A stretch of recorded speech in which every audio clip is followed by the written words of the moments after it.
मानोरी तालुका राहुरी जिल्हा अहिल्यादेवीनगर आपल्या या धार्मिक परंपरा असलेल्या गावामध्ये मानोरी गावामध्ये जन्माष्टमीचं निमित्त करून श्रावण महिन्याच्या वद्य पक्षामध्ये प्रतिवर्षी संपन्न होणारा अखंड हरिनाम सप्ताह आणि ग्रंथराज ज्ञानेश्वरी पारायण सोहळा माऊली ज्ञानोबाराय जगद्गुरु तुकोबारायांसह देवी मातेचे मारुतीरायाचे सकलांचे आशीर्वाद घेऊन त्याचबरोबर वारकरी संप्रदायामध्ये होऊन गेलेले थोर सत्पुरुष वैराग्यमूर्ती वैकुंठवासी गुरुवरे बंसी महाराज तांबे यांचे आशीर्वाद, ज्यांनी जवळजवळ 45-40 वर्ष या ठिकाणी पारायणाची सेवा केली आणि ज्ञानेश्वरीचे थोर उपासक म्हणून महाराष्ट्रात जे अद्वितीय अशा स्वरूपाचं व्यक्तिमत्व होतं असे पूजनीय वैकुंठवासी भानुदास महाराज गायके यांचे आशीर्वाद,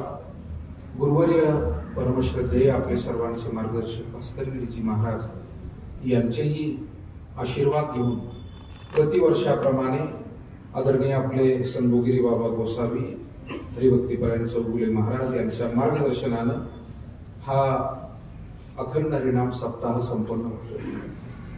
आदरणीय वैकुंठवासी गायके महाराजांच्या नंतर असंच वारकरी संप्रदायातील एक आदरणीय व्यक्तिमत्व म्हणून आपण सर्वजण ज्यांच्याकडे पाहतो, आपल्या सद्गुरु जोग महाराज वारकरी शिक्षण संस्थेचे एक आदर्श विद्यार्थी आणि एक आदर्श वारकरी कीर्तनकार आमचे गुरुबंधू हरिभक्तीपरायण नामदेव महाराज जाधव शास्त्री यांच्या आधिपत्यातून आपलं हे पारायण या ठिकाणी सुरू आहे आणि आज जन्माष्टमी आहे, पारायणाचा 4था दिवस आहे। आपणा सर्व ग्रामस्थांच्या सूचनेनुसार आपल्या सर्वांच्या प्रेमास खातर आग्रह खातर या ठिकाणी सर्वांची भेट घेण्याचा हा योग आहे। या निमित्तानं उपस्थित आपले गोकुळदास पाटील आढाव, सन्माननीय बाजीराव पाटील, उत्तमराव पाटील आणि निवृत्ती पाटील, आपली सर्व इंगळे नाना, रविभाऊ, कांबळे साहेब, ज्यांनी आत्ताच या ठिकाणी तारीख का मिळाली नाही सांगितलं ते आमचे सहकारी स्नेही डॉक्टर बाबासाहेब आणि समोर बसलेली माझी सर्वच आदरणीय स्नेही वडीलधारी मंडळी, तरुण मंडळी, माता भगिनी, सर्व पारायण वाचक। खरं म्हणजे आपल्या मानोरी गावाविषयी आम्हा सर्व वारकऱ्यांच्या मनामध्ये पूर्वीपासूनचाच एक अत्यंतिक आदर, कारण या ठिकाणचे कार्यक्रम हे पहिल्यापासूनच अत्यंत आदर्शवत होत आलेले आणि या सर्व कार्यक्रमांच्या माध्यमातून घराघरामध्ये धार्मिक वातावरण आपल्या पोहोचलेलं आहे। देव धर्म परमार्थाची आवड प्रत्येक घरामध्ये ती जोपासली जाते। मला वाटतं आपला भाग हा एक वेगळा आहे। काही भागामध्ये भौतिक समृद्धी असते, शिक्षण असतं, शेती चांगली असते, पण आध्यात्मिक संस्कार थोडा कमी असतो। काही भागामध्ये आध्यात्मिक संस्कार चांगला असतो, पण तिथे भौतिक आणि अडचणी खूप असतात। महाराष्ट्रात फिरताना आम्ही अशा काही परिस्थिती पाहिलेल्या आहेत। मला आपल्या भागाचा अभिमान यासाठी वाटतो, आपला हा जिल्हा राहुरी तालुका असेल, नेवासे तालुका आणि आपला संपूर्ण जिल्हा असेल, मुळामाई, प्रवरामाई, गोदावरी माई यांच्या कृपेमुळे आपल्याकडे शेती चांगली आहे। जाणती माणसं धार्मिक क्षेत्रात समाजकारणात काम करत आली आणि त्याच्यामुळे शैक्षणिक सहकार विषयक समृद्धी सुद्धा आपल्याकडे आपल्या जिल्ह्यामध्ये चांगली आली होती आणि अध्यात्माच्या बाबतीमध्ये सद्गुरु नारायणगिरीजी महाराज, गुरुवर्य बंसी महाराज, भास्करगिरीजी महाराज अशी अनेक थोर मंडळी इकडे आपल्याकडे उमरेकर बाबा होऊन गेले। अनेक किती थोर महात्म्यांच्या आठवणी आपल्याला करता येतील। गायके महाराज आपल्याकडे येत होते। तर अशा या सगळ्या सज्जन सत्पुरुषांच्या मार्गदर्शनामुळे आपल्याकडे आध्यात्मिक संस्कार सुद्धा रुजलेला आहे। म्हणून शेती, शिक्षण आणि अध्यात्म अशा तीनही बाबतीमध्ये समृद्ध असलेला आपला परिसर आहे आणि त्याच्यामुळे प्रत्येक घरात गेल्यानंतर एक वेगळा आनंद आपल्याला पाहायला मिळतो आणि मला वाटतं आता हा सगळा वारसा टिकवण्याची जबाबदारी नवीन पिढीवर आहे।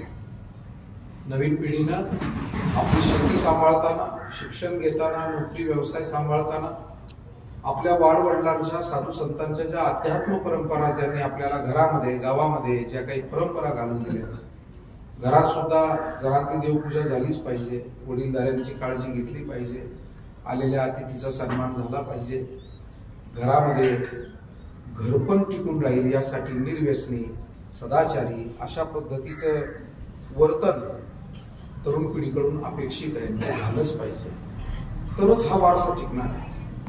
असं आहे की पाण्यानं भरलेला टँकर असतो, पण त्याला जर 4 छिद्र जरी बारीक पडले तरी तो रिकामा होत असतो, हे ध्यानात ठेवलं पाहिजे.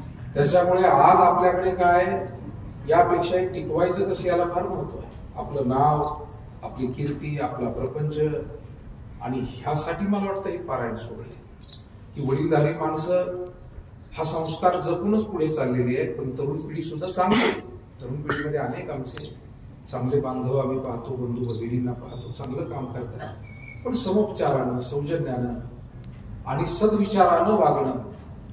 मनुष्य सद्विचारानं संयमानं वागू लागला की त्याचं जीवनही आनंदी होतं आणि त्याच्यापासून कोणाला इतरालाही त्रास होत नाही.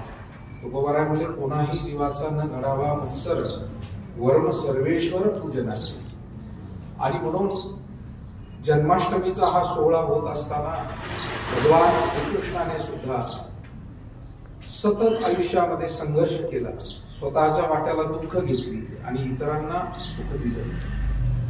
देव हा देव केव्हा ठरतो, संत हे संत केव्हा ठरतात, ज्या वेळेला ते इतरांसाठी स्वतःकडे दुःख ओढवून घेतात आणि आपल्यासाठी मात्र सुखाचा प्रसाद देत असतात. ज्ञानोबारायांनी सुद्धा त्यांच्या संबंध अवतार कार्यामध्ये सर्व संतांनी, ज्ञानोबारायांनी वेळोवेळी दुःख वाट्याला आली, पण त्यांनी त्याचा त्रागा केला नाही. त्यांनी समाजाला कधी शाप दिला नाही, अपशब्द वापरले नाही.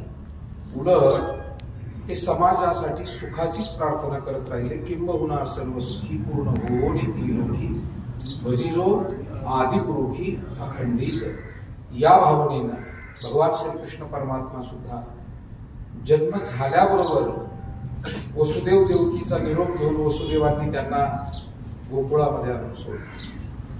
मला असं वाटतं, माणसाला कुणाला तरुण्यात घर सोडावं लागतं, कुणाला बालपणात शिक्षणासाठी बाहेर जावं लागतं. श्रीकृष्णाला जन्माला आल्याबरोबर पहिल्याच दिवशी आईबाप सोडावे लागले. आपण म्हणतो की आपल्याच वाट्याला बऱ्याच अडचणी येतात, पण आपण हे ग्रंथ वाचताना लक्षात घेत नाही की अडचण हा जीवनाचा अविभाज्य भाग आहे.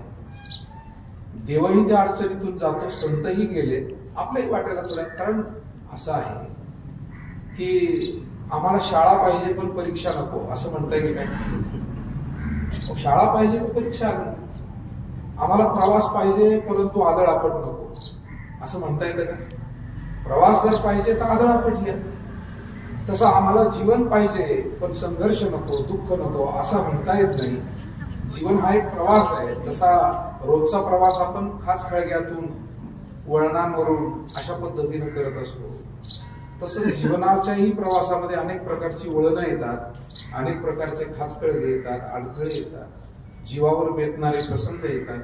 पण त्यातूनही जो सावध प्रवास करेल तो सुखरूप पोहोचतो. जीवनाचा प्रवास सुद्धा सावध करण्याची गरज आहे. सावध झालो हरीच्या आलो जागरणा, जेथे वैष्णवांचे भार जय जयकार गरजत असे. आणि म्हणून भगवान श्रीकृष्ण परमात्मा गोकुळात आले. नंद यशोदा माईनं त्यांचं लालन पालन केलं. परंतु मोठी जी विभूतिमत्व असतात ती महानच असतात. श्रीकृष्ण एका मोठ्या घरात जन्माला आले म्हणून ते फक्त घरात बसून ऐश्वर्याचा सुखाचा आस्वाद घेत राहिले नाही. ते घरातून बाहेर आले आणि सगळे बाल गोपाळ एकत्र केले. सर्वसामान्य गोर गरीब सर्व जाती धर्माचे गोपाळ म्हणजे हे सर्व स्तरातले एकत्र केले आणि त्यांच्या सोबत राहताना त्यांच्या अडीअडचणी समजून घेतल्या, त्यांना सहकार्य करण्याचं काम केलं. वेळोवेळी येणारे गोकुळावरचे जे संकट आहे ते निवारण करण्यासाठी श्रीकृष्ण पुढे राहिले. आणि पुतना मावशीचं संकट असेल, महाबळ भट असेल, शकटासूर असेल, अशा अनेक संकटांना त्यांनी परतवून लावलं. आणि बालपणातच त्यांनी आपल्या संगतीचं सुख माईबापांना, सवंगड्यांना आणि सर्वांना सुख दिलं, भक्तांना सुख दिलं, त्याचबरोबर संकटही निवारण केले. हे करताना पुन्हा मथुरेमध्ये गेले. कंस चाणूर मर्दनम, आता आपण श्लोकामध्ये म्हणून कंस चाणूर आदी राक्षसांचा वध केला आणि आपल्या आजोबांना म्हणजे देवकीचे वडील उग्रसेन यांना राज्यगादीवर बसवलं. कारण त्यांना स्वतःच्याच मुलानं म्हणजे कंसानं अवमानित करून राज्यपदावरून बाजूला केलं होतं. चुकीच्या पद्धतीनं अन्याय पद्धतीनं कोणी जर कोणाचा अवमान केला तर त्याचा सन्मान मिळवून देण्याचं काम श्रीकृष्ण करतो आणि म्हणून श्रीकृष्णानं पुन्हा त्यांना स्थापित केलं.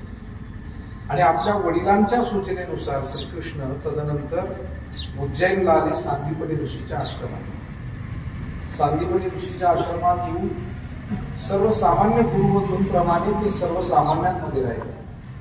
सर्व त्यांचे गुरुबंधू जिथं झोपत होते तिथं श्रीकृष्ण झोपत होते. कृष्ण हे परमेश्वर आहे, कृष्ण हे राजपुत्र आहे, कृष्ण हे महान विभूतिमत्व आहे. पण तरी सुद्धा सर्वांमध्ये गेल्यानंतर सर्वांमध्ये मिसळून कसं राहावं हे गोपाळांशी खेळताना किंवा गुरुकुलात राहताना श्रीकृष्णानं दाखवून दिलं.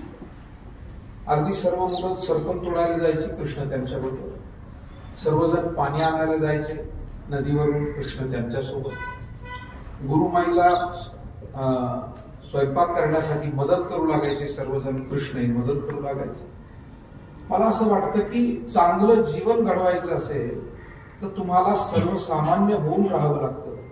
आणि सर्वसामान्य होऊन राहण्याचा आपण प्रयत्न केला की असामान्य तो जीवनाला प्राप्त झाल्याशिवाय राहत नाही. हे श्रीकृष्णाच्या चरित्रातून आपल्या ध्यानात येतं. पुढे तेच श्रीकृष्ण द्वारकेचं राज्य स्थापन करतात. पुढे पांडवांच्या सहाय्यार्थ जातात, जरासंधाचा वध करतात. असं हे सगळं दिव्य श्रीकृष्ण चरित्र आहे. आणि त्या श्रीकृष्णाची आठवण करण्याचा, त्यांना वंदन करण्याचा, त्यांच्या चरित्रातून काही बोध घेण्याचा आजचा हा दिवस आहे. आपण जन्माष्टमीच्या निमित्तानं श्रीकृष्णाच्या चरणी नतमस्तक होऊया आणि भगवान श्रीकृष्णाचे विचार, त्यांचे आशीर्वाद सर्व जगताला प्राप्त हो. कारण कृष्णं वंदे जगद्गुरुं, कृष्णांच्या अवतार कार्यामध्ये त्यांनी श्रीमद भगवद्गीतेचा उपदेश अर्जुनाच्या माध्यमातून जगाला केला. हे सर्वात मोठं कार्य श्रीकृष्ण अवताराचं आहे. केले अर्जुनाचे निमित्ते जगदुद्धार. अर्जुनाला फक्त निमित्त केलं आणि जगदुद्धार घडवून आणला श्रीकृष्णाने. म्हणून गीता हा भारतीयांचा, भागवत धर्मियांचा, हिंदू धर्मियांचा धर्मग्रंथ आपला मानला जातो. वेद आहे, उपनिषद आहेत, रामायण महाभारत सर्व ग्रंथ आहेत. पण या सर्व ग्रंथांचं सारांश गीतेमध्ये आलेलं आहे. जे उपनिषदाचे सार, सकल शास्त्रांचे माहेर आणि परमहंसी सरोवर सेविजेचे, असं गीतेच्या बाबतीमध्ये माऊलींनी म्हटलं. साचची बोलाचे नव्हे हे शास्त्र, पै संसार जिनते शस्त्र, आत्मा अवतरविते मंत्र, अक्षरे ये. अशी श्रेष्ठ श्रीमद भगवद्गीता, ज्या गीतेच्या तत्वज्ञानाचा जगावरती प्रभाव निर्माण झाला. जगातल्या सर्व भाषेमध्ये गीता गेली. स्वामी विवेकानंदांनी शिकागोच्या धर्म परिषदेत पाश्चात्य देशांमध्ये जाऊन सुद्धा गीतेचा विचार सांगितला. लोकांना तो आवडला आणि म्हणून अशी श्रीमद भगवद्गीता, त्याच्यावरती माऊली ज्ञानोबारायांनी भावार्थ दीपिका नाम ज्ञानेश्वरी आपल्याच जिल्ह्यामध्ये, आपल्याच भागामध्ये नेवास या पुण्य पावन क्षेत्राच्या माध्यमातून ज्ञानेश्वरी आम्हाला दिली. हा श्रावण मास अनेक अर्थानं महत्वाचा आहे. शिवपूजन या काळात केलं जातं. वेगवेगळ्या पूजा अर्चा व्रत या काळात आचरले जातात. याच श्रावण मासात भगवान श्रीकृष्ण आजच्या अष्टमीला प्रकट झाले. आजच्याच अष्टमीला गीतेवरती भाष्य करणारे माऊली ज्ञानोबाराय सुद्धा प्रकट झाले. आज श्रीकृष्णाची जशी जयंती आहे तशी ज्ञानेश्वर माऊलींची सुद्धा जयंती आहे. परंतु वारकरी संप्रदायामध्ये संतांच्या समाधी सोहळ्याला किंवा पुण्यतिथीला अधिक महत्व असल्यामुळे त्या जयंतीचा उहापोह परंपरेनंच फारसा कधी झालेला नाही. तो आजही आपण करत नाही. पण आज ज्ञानोबारायांची सुद्धा जयंती आहे आणि असा हा पुण्य पावन दिवस, या दोनही पवित्र निमित्ताच्या दृष्टीनं आपणा सर्वांना शुभेच्छा. आपणा सर्वांना भगवंताचे आशीर्वाद लाभो. सर्वांचं जीवन सुखी, समृद्ध, आनंदमय, भक्तिमय हो अशी प्रार्थना करतो. आणि आपण या ठिकाणी अतिशय प्रेमानं, आदरपूर्वक सगळे गावकरी थांबलात, प्रेमानं आदर सत्कार केला, त्याबद्दल आपल्याला धन्यवाद देतो. खरं तर कीर्तनाविषयी सांगितलं. आता काही पुढच्या टप्प्यावर अडचणी असतात. आपणही प्रपंचाची जबाबदारी सांभाळतात आणि आपण कधीतरी काही निर्णय घेत असता की काही वेळा व्यवहार हा मुलांकडे सोपवायचा हा निर्णय घेतला जातो. काही वेळा आता थांबायचं, आपला थोडा वेळ द्यायचा आपल्या कामाला हा निर्णय. तसा आम्ही छोटासा निर्णय असा घेतला की आता हे आश्रम उभा राहिला, तुम्ही सगळ्यांनी कीर्तनाच्या माध्यमातून वेगवेगळ्या माध्यमातून दान धर्म केलं, आम्ही तो आजपर्यंत सत्कारणी लावला. आपण दिलेला एक रुपया त्या आश्रमाच्या उभारणीसाठी, अन्नदानासाठी, देवकार्यासाठी, विद्यार्थ्यांच्या कार्यासाठी, धर्मकार्यासाठी वेचला. पण आता जे उभं केलंय त्याला सुरळीत त्याची गडी बसवून देण्यासाठी वेळ मिळाला. आम्ही कीर्तनकार म्हणून तुम्ही बोलावत राहता, आम्ही रात्रंदिवस पळतो आणि त्याच्यामुळे होते काय, पुढे पळतो पण मागे वळून पाहणं होत नाही. आणि मागे वळून पाहिलं नाही तर प्रपंच सुद्धा डळमळीला येत असतो. मागे वळून जर पाहिलं नाही आपण तर कोणत्याही व्यवस्था त्या खिळखिळ्या होत असतात. आणि मला स्वतःला असं वाटलं विचार करताना की आपण आता आमची इतकी आज पहा, आपल्याकडे उदय महाराज बोडके येत आहेत कीर्तनाला, आपल्या भागात टाकळीचे इतकी चांगली मुलं आता ही सगळी अशी तयार झाली. तुम्ही आज सगळे कीर्तन ऐकायला या. आपल्या भागातला मुलगा हा किती विद्वान आहे, किती चांगलं कीर्तन करतो तुम्हाला संध्याकाळी ऐकायला. आणि त्याच्यामुळे आता आमच्यावरची नाराजी सोडून द्या, शंभूगिरी बाबा, डॉक्टर, कारण आम्हाला या लोकांना जागा रिकाम्या करून द्यायची. मी काय म्हातारा झालेलो नाही, परंतु ऐका, नाही आम्ही कीर्तन करतो ना, दुपारची कीर्तन चालूच आहे. तुम्ही ज्या वेळेला बोलवा त्याच्यात जागा ठेवलेली आहे. पण संध्याकाळी आता आमच्याकडे मुलं आहे, 600-600 मुलं, त्यांना शिकवायला वेळ दिला पाहिजे. आश्रमाच्या व्यवस्थेला आरोग्य थोडं बिघडत चालतं. गेले 30 वर्ष माहितच नाही जेवण किती वाजता होतंय, झोप किती वाजता मिळते, किती किलोमीटर फिरलो, किती लाख किलोमीटर झाले माहिती. तर ठीक आहे, ज्याची त्याची एक विचारधारा असते.